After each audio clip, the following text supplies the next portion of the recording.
মা মনসা দেখলেন কালী তো ধার্মিক, কেমন করে করবে, তাই একটা মশার সৃষ্টি করলেন। যে মশা বনের মশা নয় বাবা, যে মশার জন্য আপনারা মশারি টাঙিয়ে শোন মা, সেই মশা নয়।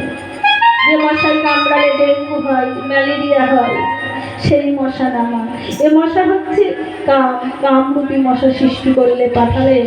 আর লক্ষ্মীন্দরের পাদতলে কালী আমার চুক্তি করে বসে আছে, আর পায়ে গিয়ে যখন কামড়ালো হাঁটায় গিয়ে একটা লাথি মারলো, কালীর মাথায় লাগলো, লাখাই তুই আমাকে মারিস না লাখাই, আমি তোকে দংশন করতে পারবো না, তোর যে মা বাবা তুই একাই বাবা, কেমন করে দংশন করে বল, তুই আর অন্যায় করিস না।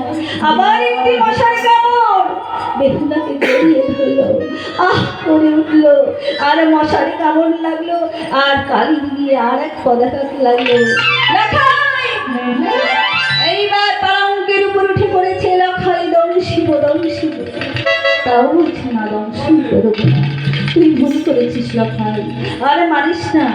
এবার শত শত মশা গিয়ে কামড়াচ্ছে, বেহুলা লক্ষ্মীন্দরকে পরস্পর জোরে করে চেপে ধরেছে, আর শত শত লাঠি পড়ছে কালীর মাথায়।